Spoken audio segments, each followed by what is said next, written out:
राधे राधे, हरे कृष्णा। आप सभी पर कान्हा जी का आशीर्वाद सदैव बना रहे।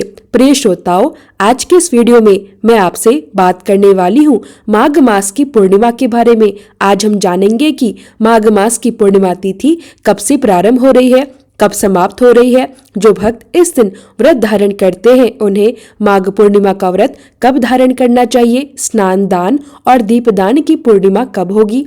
इसके साथ ही जो भक्त पूरे माघ मास का स्नान करते हैं, व्रत रखते हैं या फिर कोई भी नियम अपने माघ मास में धारण किया हुआ है तो उस नियम का उद्यापन आपको कब करना है और किस प्रकार से करना है।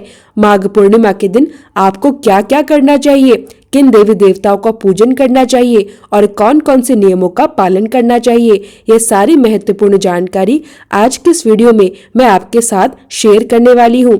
वीडियो बहुत ही महत्वपूर्ण है, इसलिए इस वीडियो को पूरा जरूर देखिएगा। अगर आपको वीडियो अच्छी लगे तो वीडियो को लाइक भी जरूर करें। माघ मास की पूर्णिमा तिथि अत्यंत ही महत्वपूर्ण मानी जाती है। माघ मास की पूर्णिमा के दिन स्नान और दान का विशेष महत्व होता है। मान्यता है कि यदि आप पूरे माघ मास में स्नान करते हैं, वह भी सुबह ब्रह्म मुहूर्त में उठकर, तो इसे और भी श्रेष्ठ माना जाता है। बहुत से लोग माघ मास में कल्पवास करते हैं। प्रयाग में संगम के तट पर अपने घर को छोड़कर साधु संतों की तरह एक मास का जीवन व्यतीत करते हैं। पूरी तरह सात्विकता और शुद्धता के साथ साधु संतों की संगति में रहते हुए जब कल्पवास की समाप्ति माघी पूर्णिमा पर होती है तो वे वापस अपने घर लौटते हैं। लेकिन कई भक्त ऐसे भी होते हैं जो अपने घर पर ही गंगा स्नान करते हैं, व्रत का पालन करते हैं। तो देखिए, जिससे जिस प्रकार भी बन पड़े उसी प्रकार माघ मास का लाभ अवश्य उठा लेना चाहिए। अगर आप पूरे माघ मास में कोई भी स्नान दान नहीं कर पाए, कोई नियम नहीं कर पाए हैं, तो शास्त्रों में कहा गया है कि केवल माघी पूर्णिमा के दिन अगर आप इस एकमात्र दिन भी किसी पवित्र नदी में स्नान कर लेते हैं, माँ गंगा की पूजा करते हैं, सूर्य नारायण को जल अर्पित करते हैं, भगवान के मंत्रों का जप करते हैं और दान करते हैं, तो इससे भी आपको संपूर्ण माघ मास का फल प्राप्त हो जाता है। यदि आपके आसपास कोई पवित्र नदी नहीं है और आप नदी में जाकर स्नान नहीं कर सकते, तो स्नान के जल में थोड़ी सी गंगा जल की बूंदें मिलाकर स्नान कर सकते हैं। स्नान करने से पहले माँ गंगा का ध्यान करें और ऐसा करने से भी आपको गंगा स्नान के समान ही पुण्य की प्राप्ति होती है। अब सबसे पहले बात करते हैं पूर्णिमा व्रत की। पूर्णिमा तिथि प्रारंभ होगी 1 फरवरी रविवार की सुबह 5:52 से और पूर्णिमा तिथि समाप्त होगी 2 फरवरी सोमवार की सुबह 3:38 पर। इसलिए उदय तिथि के अनुसार इस बार पूर्णिमा का व्रत 1 फरवरी दिन रविवार को रखा जाएगा। इसी दिन पूर्णिमा का स्नान दान किया जाएगा और श्री सत्यनारायण भगवान का व्रत एवं कथा श्रवण इसी दिन किया जाएगा।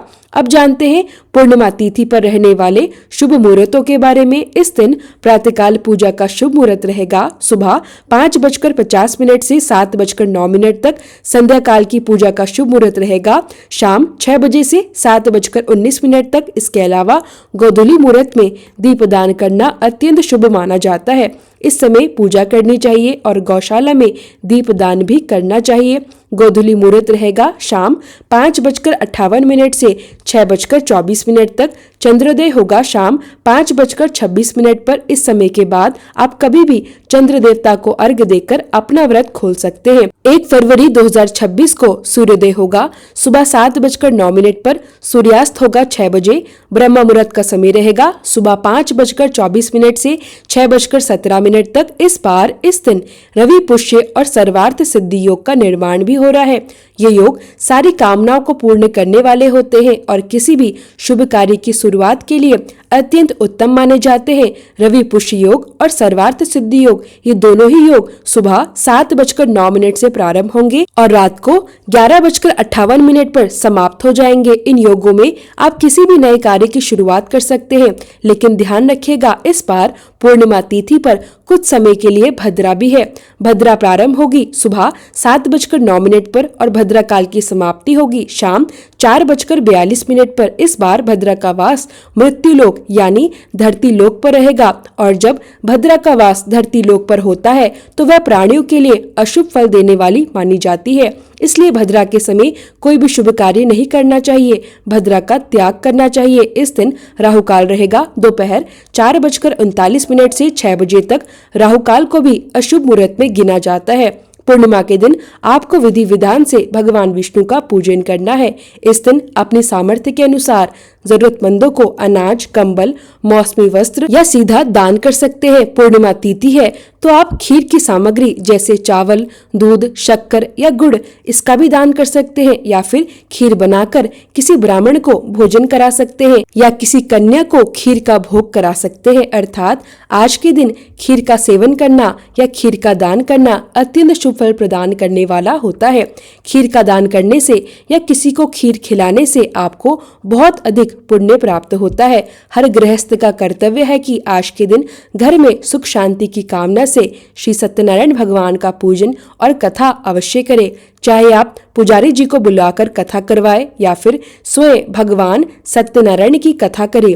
यदि आप स्वयं कथा करते हैं तो पहले भगवान विष्णु की विधिवत पूजा करें और फिर वहीं बैठकर श्री सत्यनारायण भगवान की कथा का पाठ करें। फल, मिठाई, पंजरी आदि का भोग जिसमें तुलसी का पत्ता अवश्य हो भगवान को अर्पित करें। सत्यनारायण भगवान की कथा सूर्यास्त से पहले पहले हो सके तो अभिजीत मुहूर्त में ही कर लेनी चाहिए। सत्यनारायण भगवान की पूजा का सबसे शुभ समय दोपहर 12 बजे से 3 बजे के बीच माना जाता है। माघ पूर्णिमा इसलिए भी विशेष है क्योंकि इस दिन संत रविदास जी की जयंती मनाई जाती है और सरस्वती देवी के स्वरूप में ललिता महाविद्या की जयंती भी होती है। इसके अलावा होली से ठीक 1 महीना पहले माघी पूर्णिमा के दिन ही होली का डंडा भी लगाया जाता है। जिस स्थान पर होली जलाई जाती है वहां एक डंडा रोपित किया जाता है। इसी कारण इस पूर्णिमा को होली का डंडा या रोपण पूर्णिमा भी कहा जाता है। अगर आपके क्षेत्र में यह परंपरा हो तो कमेंट बॉक्स में जरूर बताइएगा। पद्मा पुराण के अनुसार अन्य मासों में किए गए जप तप दान से भगवान विष्णु उतने प्रसन्न नहीं होते जितने माघ मास में केवल गंगा स्नान से हो जाते हैं। ब्रह्मा वैवर्त पुराण में भी कहा गया है कि माघ मास की पूर्णिमा के दिन भगवान विष्णु स्वयं गंगा जल में निवास करते हैं। इसलिए इस दिन गंगा जल का केवल स्पर्श मात्र भी मनुष्य को वैकुंठ लोक की प्राप्ति करा देता है। अतः आप सभी इस पवित्र माघ मास के इस पावन दिन माघी पूर्णिमा पर अवश्य पुण्य लाभ प्राप्त करें। भगवान की कथाओं का श्रवण और कीर्तन करें और जितना संभव हो उतना दान अवश्य करें। यह थी आज की वीडियो। आशा करती हूँ यह जानकारी आपको पसंद आई होगी।